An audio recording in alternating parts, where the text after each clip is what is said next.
Hey, what's up, everyone? It's Friday, and welcome back to Major Hype. I'm your host, Maxwell, where every single day, Monday through Friday, I do a show about entrepreneurship, money, and real estate. That's right. And today's no different, so let's get started. A company says they will print 200 homes. That's right, 200 homes. 3D printing in a small town in Virginia called Williamsburg. The company aims to reduce the cost of building a house. Now, I hope you guys seen one of these 3D printers before, but it uses concrete and it goes like around and around and it prints a house. It says that it's gonna reduce the cost of houses pretty much, period. They talk about how a small one bedroom is about $15,000 and a two bedroom is around $20,000 to $25,000 and a four bedroom house will cost about $50,000 for them to build. Now, I don't know if that's the full roof and everything included, but I'm pretty sure it's not the appliances and the major stuff, but I'm wondering if the roof is included with that.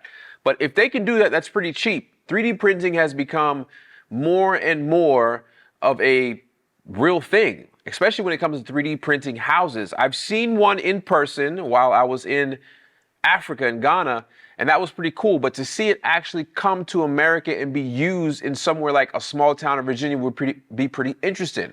I'm just wondering if this is something that they can keep up and model over and over again. With the price of everything going up, this is not a bad idea. I just wonder how luxurious, how it would look, right? Because most of the houses built in this section of the United States are all made out of wood, and this one being concrete. They say they can build a house in 20 hours, 20 to 22 hours. That's amazing.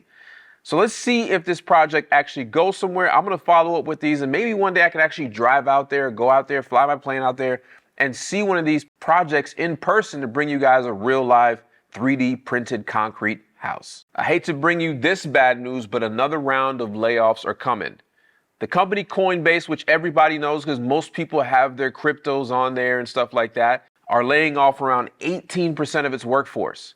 Now, between now and 2020, they doubled their staff. Obviously, because crypto was on a rise. And right now, crypto shares have plummeted almost 80%. And so they're having to lay off people. What I've noticed is a trend is if you were in real estate, which was booming over the last few years, if you were in crypto, if you were in any of these fields that had to do anything with the boom side of it, and you were starting to double down on your employees and hire more and more, they're the first person to start letting people go as soon as it starts to tank. Remember, we talked about Redfin yesterday. We talked about Compass laying off people. This seems to be a trend. People are starting to get laid off in the sectors that received and then here's the thing. The boom that happened and the prices that happened and I call it the J curve that happened with a lot of these companies wasn't really sustainable. I'm surprised that they went out and hired so much workforce. But one of the other problems with Coinbase is they said their salary for a call center rep was like $50,000 to $55,000. Now, my friend Nazar has worked in a call center and he was not making $50,000 to $55,000. So a lot of their employees, their new employees, their salaries were a lot over exaggerated. And it was not sustainable. Everybody's seen the writing on the wall, at least what they say now after they've been laid off. But they're going to give them at least 14 weeks of severance and a few months, 4 months or so of actual healthcare, mental health care, which they may need if they can't find another job here in the crypto world. So Coinbase is letting people go. Redfin's letting people go. If this trend hits industries such as automotive and those things, I'm really going to start to worry because you got to think about if things are starting to slow down and interest rates are higher. And a lot of people, if you went to go buy a car recently, you can know that, listen, they were backed up. You can order it and it'll take 4, 5, 6, even a year to get a car. How many of those cars are going to get canceled, right? Because you can walk into the dealership, put down a couple grand and then walk away. And then they say your order is going to be processed. I wonder if those cars are going to be canceled. Will there be too many canceled cars where they have to start laying off people?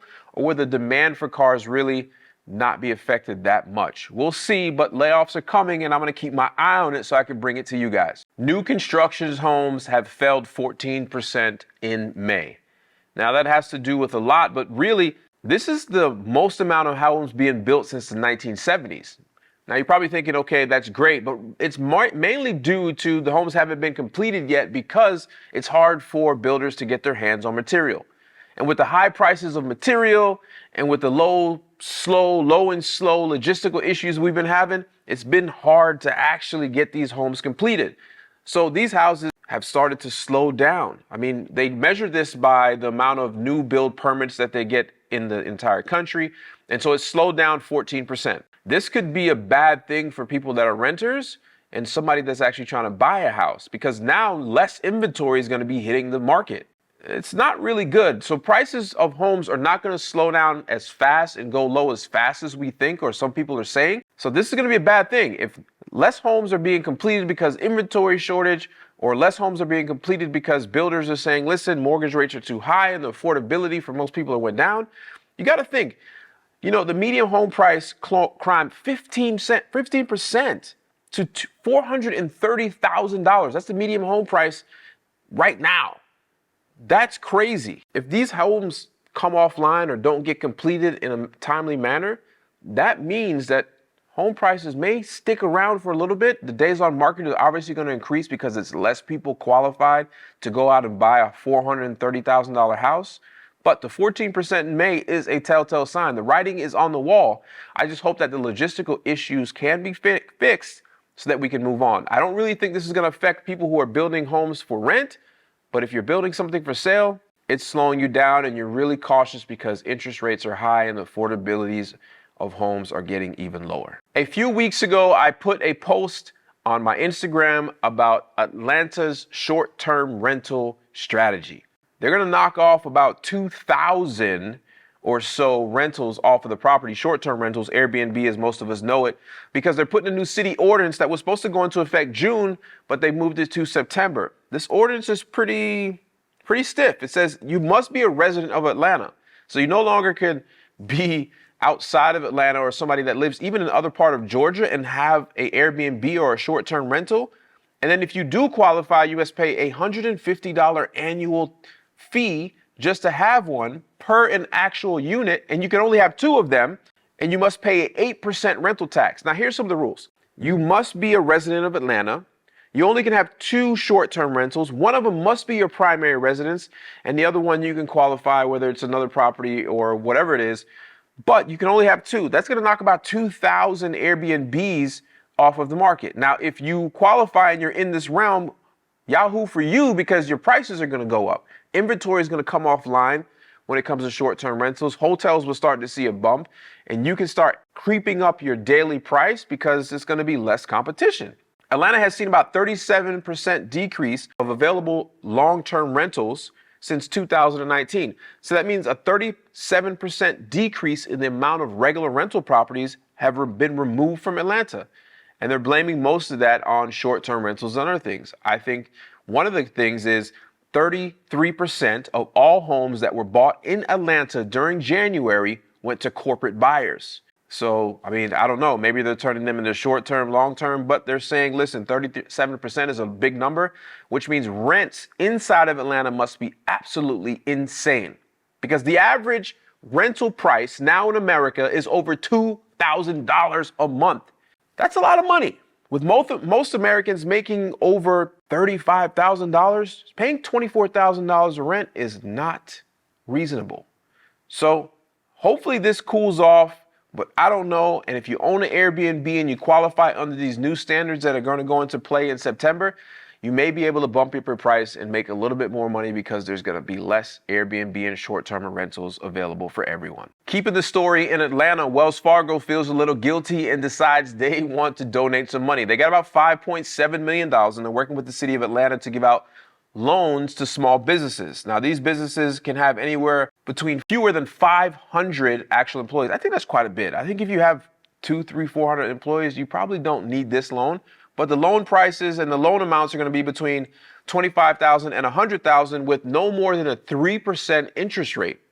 And you have 7 years to repay this money. This program just opened up right now. So if you qualify, you need to go apply for it. It's called the Atlanta Recovery Loan Program. The funding came from Wells Fargo in January as they donated $20 million to the city of Atlanta. Wells Fargo's been in a lot of hot water lately, and they're trying to clean their face. And they're starting off with a $20 million donation. If they're going to give the money and you qualify for it and you need it, go get some so your business can thrive and be very fruitful during this times that we're heading into. If you have an iPhone, you probably went through this. You say, my battery life sucks after that update. Well, a man in the UK named Justin is suing Apple for about 758 million pounds. They said about 25 million UK iPhone users were affected by this software update in 2017 that just slowed their phones down and made their battery crap. Apple says they will never do something like this. They have no idea what you're talking about, but the lawsuit moves forward. Now, if Apple is found guilty of this, this may start a chain of class action lawsuits, which I think something like this already happened before, where they had to pay some money before in a class action lawsuit like this. But we all know Apple iPhones do slow down. I don't care what nobody says. And that's why you have to buy a new iPhone every year, because they put out a new set of iPhones every single year. So if you don't want to be a part of that program and your phone is 3 years old, just don't do an update, because it's going to slow it down. It's going to run the battery even faster. If this guy wins the 768 million it is, each person can get a little chunk of money. But Apple says, we have never and would never do anything to intentionally shorten the life of any Apple product or degrade the user's experience, period. I don't know if we believe them, but let's keep an eye on this story, because my friends in UK, I may need to borrow some money soon. I'll end this show today with some advice, some things that people told me in 2007, 2008. You need to prepare yourself for whatever bad things can happen. And so I know times are good and everybody's been having fun and rah, rah, rah, but start to prepare yourself for a rainy day. And how you do that is you control your cash flow, the money you have coming in and the money you have coming out. Spend less money. It's that simple. Spend less money on entertainment, less money on groceries. Don't drive to unnecessary places, because gas is crazy high right now. And save more of that money. Start picking up some extra shifts at work. Start doing some freelancing gigs on places like Upwork, because we all have skills that other people can utilize right now.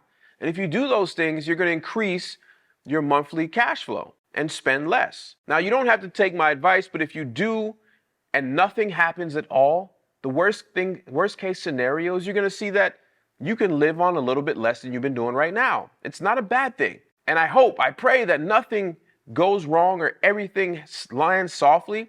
But this is just a good test for you anyways. Why not save more money, earn more money, and just live a little simpler? Because it's good for you.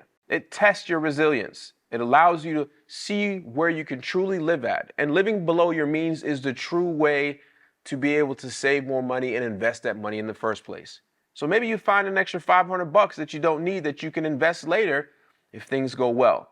But pad your emergency fund. Want to be able to put away at least 3 to 6 months worth of rent, 3 to 6 months worth of a car payment. Now, I know this sounds tough, but there's some things that you can cut away that you don't even know yet. So write your things down, write your budget down, write your income, write your stuff out. Track every spending that you do. Sign up for free apps like, I believe it's Truebill or something like that, so you can track your spending. Just be prepared. It's going to help you. There's nothing wrong with being prepared, and if nothing happens, you still look like the smart guy, the smart person, the smart woman. All right, everyone, this has been fun. Major Hype. It's Friday. Don't forget, my man Vince says all the time, don't punt on the weekends. Go out there and make some money. And don't forget, if you're not subscribed, do me a big favor. It means the world to me. Hit that subscribe button and hit the bell. Turn the notifications on so you know exactly when I'm dropping content. And I'll see you guys on Monday. Peace.